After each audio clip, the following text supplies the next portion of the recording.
Bonjour à toutes et à tous et bienvenue dans cette nouvelle vidéo. Aujourd'hui, j'aurai le plaisir de vous présenter l'un des ordinateurs portables les plus prometteurs avec un prix défiant toute concurrence. Il s'agit du Lenovo IdeaPad, le Flex 5, dans sa version 2 en 1 ou le 360, ce qui signifie tout simplement que c'est un ordinateur portable qu'on peut convertir en tablette. La version que j'ai entre les mains est une version équipée de microprocesseurs AMD Ryzen 7. Oui, c'est un processeur AMD qui anime cet ordinateur avec pas moins de 8 cores, ce qui devrait vraisemblablement être ressenti en termes de performance brute. Au programme aujourd'hui, le déballage, mes premières impressions et le test complet de cette nouvelle machine. Je vous rappelle que ce test n'est pas sponsorisé et que j'ai acheté cet ordinateur afin que mon fils puisse étudier dessus dans un programme collégial. Donc sentez-vous à l'aise à me poser toutes les questions dans les commentaires, je me ferai un très grand plaisir de vous répondre.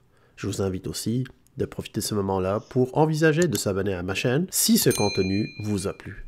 Sans plus tarder, regardons tous les détails, mais comme d'hab, après l'intro, reste à l'affût.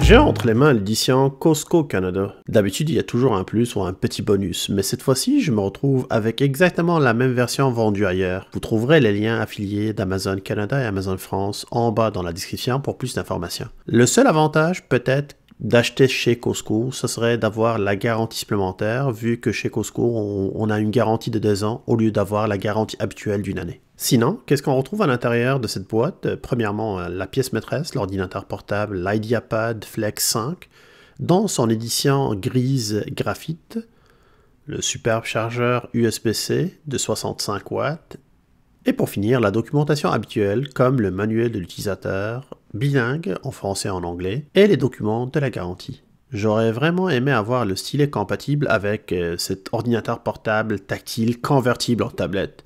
Mais malheureusement, c'est pas le cas, il faut l'acheter séparément. Il coûte aux alentours de 40 à 80 $ ou aux alentours de 30 à 70 € selon les modèles. Vous trouverez en bas dans la description les liens utiles pour ceux qui souhaitent l'avoir. Ok, mes premières impressions à chaud, j'ai entre mes mains un beau produit avec une présentation certes simpliste mais très épurée. Le logo Lenovo discret qu'on retrouve sur le côté, un châssis de style métallique en haut avec une belle couleur grise graphite. Vu que c'est une couleur assez sombre, je vais procéder à un premier test de vérification de la résistance aux traces d'empreintes. Puis comme vous pouvez le constater, c'est vraiment pas mal, et il fait mieux que la concurrence, surtout avec une couleur sombre comme celle que j'ai. En retournant cet ordinateur, on retrouve en bas un support en plastique de style ABS avec des appuis qui sont dispersés sur les côtés pour soulever le laptop et favoriser la dissipation thermique. Parlant d'ailleurs de chaleur, ce Flex 5 est équipé d'un monoventilateur assez grand pour s'assurer de refroidir l'ensemble des équipements. Il est secondé par 2 sorties de ventilation, une en bas et la seconde en arrière. Côté connectivité, on retrouve sur le côté droit 2 ports USB de type A 3.1, un lecteur de carte mémoire, puis on retrouve aussi le bouton de mise sous tension. En avant par contre, aucun bouton ni voyant lumineux. Sur le côté gauche, on retrouve un port d'alimentation standard, puis on retrouve aussi la possibilité de pouvoir l'alimenter avec un port USB-C. D'ailleurs, le chargeur qui est fourni, c'est un chargeur USB-C. On retrouve aussi un port HDMI pour pouvoir brancher un moniteur externe, puis on a la possibilité d'avoir une sortie audio pour pouvoir brancher un casque. Ce laptop pèse à peu près 1,5 kg, et si on ajoute le chargeur avec son câble, on est aux alentours de 1800 g, ce qui est parfaitement idéal pour la portabilité. Comme vous pouvez le constater, je peux ouvrir l'écran de ce laptop avec une seule main. C'est toujours un gage de qualité de fabrication. À l'intérieur, une belle finition avec un petit rappel du logo Lenovo à la même place. Un lecteur d'emprunt, c'est une très belle surprise, surtout pour cette catégorie de prix. Et je retrouve aussi un beau écran avec une finition vert. Ok, faisons un petit tour rapide des spécifications techniques avant de les détailler un peu plus loin. Je vais commencer par le microprocesseur. Comme je l'ai mentionné au début, c'est un microprocesseur AMD Ryzen 7 4700U. C'est un microprocesseur qui est doté de 8 cores. Donc à ce niveau-là, c'est vraiment une nouvelle génération qui est hyper puissante puis qui peut vraiment convenir à tous les besoins. Au niveau de la mémoire, c'est fort apprécié d'avoir une version 16 Go comme celle que j'ai, parce que celle-là va nous permettre de pouvoir travailler sans aucun problème sur les différentes applications, puis aussi de faire du multitâche. OK? La seule inconvénient par rapport à ça, c'est que ces 16 Go sont soudés sur la carte mère, comme vous le constatez sur cette image-là. Puis cela veut dire que vous ne pouvez pas augmenter votre mémoire. Mais pour l'instant, 16 Go de mémoire va vous suffire pour maintenant et pour même des années futures sans aucun problème. Au niveau du disque dur, c'est un disque dur SSD de 512, c'est une bonne capacité de stockage, puis un disque dur qui est extrêmement rapide. Vous avez même la possibilité de pouvoir l'enlever par contre, vous pouvez l'enlever, c'est simple, il suffit de dévisser, puis et vous pouvez acheter un disque dur SSD de plus grande taille en cas de besoin. C'est un mini ordinateur qui ne comprend pas de lecteur optique, donc il n'y a pas de lecteur CD, comme c'est le cas pour la plupart des ordinateurs actuellement. Mais par contre, vous avez un lecteur de carte mémoire, un lecteur SD, puis ça, c'est fort apprécié. Au niveau de l'affichage, on se retrouve avec un écran tactile HD intégral de 14 pouces avec une résolution Full HD. Et vous avez une carte graphique intégrée de style AMD Radeon. Ceci va vous permettre de pouvoir jouer occasionnellement. Puis aussi, ce serait appréciable pour certaines applications qui demandent à avoir un support au niveau graphique. Revenons sur les éléments relatifs à la communication, on retrouve un Wi-Fi 5, pas le Wi-Fi 6, mais c'est tout à fait normal pour cette catégorie de prix. Ça ne change pas beaucoup, là, à part la vitesse de connexion puis le débit. Au niveau de Bluetooth, on se retrouve avec la version 4.2. Ça encore, pas de surprise à ce niveau-là. Au niveau de la webcam, c'est une webcam standard HD avec un commutateur confidentialité. Donc on va voir ça un peu plus loin.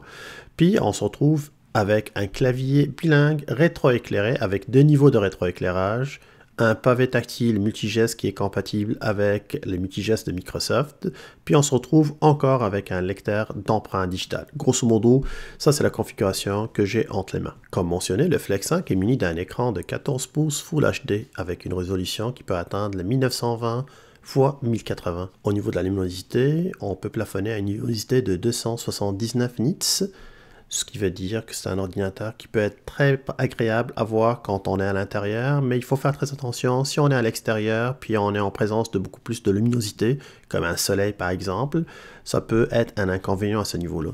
Au niveau des couleurs, 65% au niveau de RVB, le rouge, vert et bleu, et seulement 49% au niveau de Adobe RVB, avec un rapport de contraste de 940. Pour faire plus simple, et pour que les communs des mortels puissent comprendre ce langage-là, c'est tout simplement un écran qui est bon pour regarder des films, jouer et travailler sur différentes applications. Sauf que quand il s'agit de la création graphique, dans lequel la précision des rendus, des couleurs et des contrastes peut faire la différence, entre un résultat qu'on peut dire bof puis un résultat wow, là il faut aller chercher un moniteur externe pour pallier aux faiblesses de ce moniteur. Personnellement, ça ne me dérange pas trop, car premièrement, c'est un 14 pouces, il faut le rappeler. Donc, par définition, ce n'est pas la taille idéale pour ce type d'activité. Et deuxièmement, il n'y a aucun ordinateur portable qui propose un écran super brillant avec des stats supérieures et dans la même fourchette de prix.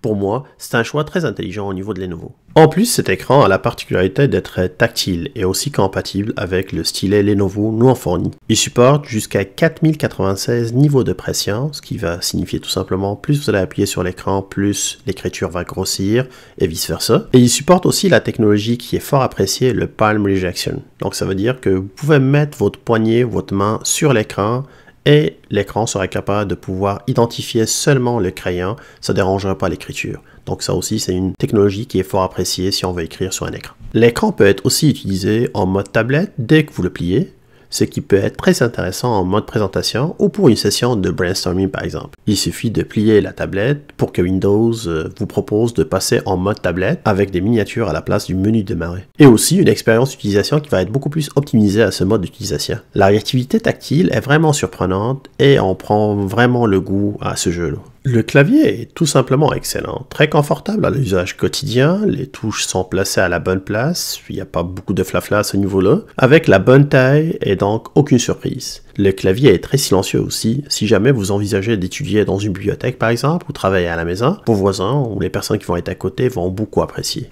De mon côté, j'apprécie aussi les 2 niveaux de rétroéclairage qui permettent d'utiliser l'ordinateur même dans des conditions de faible luminosité. Il suffit de maintenir la touche FN et d'appuyer sur la barre d'espace pour pouvoir activer le premier niveau, le deuxième niveau ou tout simplement de pouvoir le désactiver en cas de besoin. Pas de pavé numérique, mais c'est une chose qui est tout à fait normale considérant la taille très compacte de cet ordinateur portable. 2 mots concernant le pavé tactile ou le trackpad, c'est de très bonne facture, pas de surprise ou pas de mauvaise surprise, c'est précis, c'est réactif. Il est capable de pouvoir supporter le multigeste, que demander de plus? Cet IdeaPad Flex 5 embarque un bon système de son stéréo, 2 x 2 watts, compatible avec l'application Dolby pour simuler un son surround. Ils sont assez puissants pour écouter de la musique, regarder un film ou pour jouer même. La seule distorsion peut être causée lors du passage en mode tablette où vous pouvez cacher les haut-parleurs en le tenant avec vos mains. Mais même lorsque c'est le cas, le son reste assez bon pour en profiter sans être forcé de passer par des écouteurs. Je vous laisse avec cette petite démonstration pour en juger vous-même.